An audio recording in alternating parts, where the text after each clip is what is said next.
The last 3 or 4 months in that building have been a real challenge.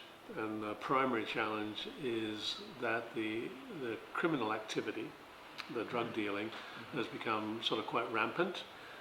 We had already sort of had to replace, or we lost 2 caretakers as a result of this. And what it does is it sort of, other than being illegal, it just creates so much upheaval within the building that the people who are trying to actually stay clear of drugs, they may be drug addicts themselves, but they're trying to change their lifestyle. They can't get any peace because they get harassed in the hallways. And on top of that, there is like Grand Central Station kind of thing happening because that individual lets people in the front door, in the back door, coming to their suite so that they can dispense the drugs. We have video footage coverage inside the building already, and we've had that since 2011, November. And we increased the lighting when we made some repairs and renovations to the building when we bought it. So we were aware of the activity through the tenants and also through the caretakers, the ones that quit. And so we identified this individual, and there was a series of things that happened and witnesses that we had. There were some threats of violence and some other various things which I don't think it's appropriate to go into, but there was enough evidence to clearly show us through video evidence of people lined up to do drug deals that we went to the residential tenancy branch and asked for an eviction. They set up a hearing. About a month later, it's a telephone conference hearing with the individual as well as us and the witnesses and the building manager. They consider all the evidence and they make a decision, and they made a decision that they believed us that there was drug dealing going on in the building. They didn't believe the tenant who said that they were just selling cigarettes, and we were granted an eviction notice. And that person's, so the eviction that we had given them was upheld, and that individual is scheduled to move out at the end of the month, which is this weekend. So the 12 rooms that are vacant, they've Yes. got nothing to do with this particular case, is that correct?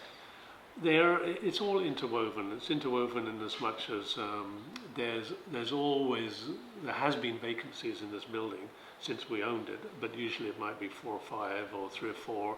There's a fairly significant turnover of individuals in these SROs, in particular at this level, where they will come and go and people's circumstances change and they'll move on. But because of our challenges around caretakers, because we couldn't have a caretaker that would stay in the building, and we had to hire an additional security overnight to make so the caretakers that are there today felt comfortable, that all this upheaval in the building has made it difficult for us to turn around and rent to other individuals, and people don't want to come in the building because of all the activity that's there, the negative activity. So that's why we got to 12. We would never normally have got to 12 in this part of town. So how long has, like the longest room that's been vacant, how long has it been vacant? Well, they turn over, so it isn't I'm guessing probably out of those 12, probably the longest ones of 3 or 4 months. 3 or 4 months. Something like that. As I say, if we wound back the clock and went to the spring, there were only like 5 vacancies. So whether the additional 7, or whether those 5 or some of them were rented and there was some more that came free, it just got to the point where it was very hard for anybody to show the building and clearly say this is a nice place to live when we've got people coming and going out of the building at all times of the day. We got security there, we got the police involved, we called the police and got them involved, and all this negative activity makes it impossible to rent. Those 12 rooms are all, basically they're all upgraded.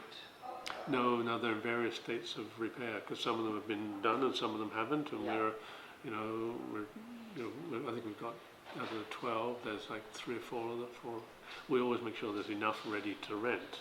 Yeah. While the others might be, they might be doing some work on, or repairing the walls, or we took a closet out of one, so we have to repair the walls around that and changing some of the windows. So there are various states.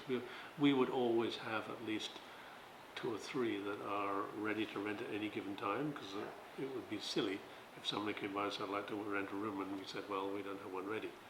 You know, we can show them the others and say, okay, well, you know, give us 2 or 3 weeks or whatever, and they'll be ready.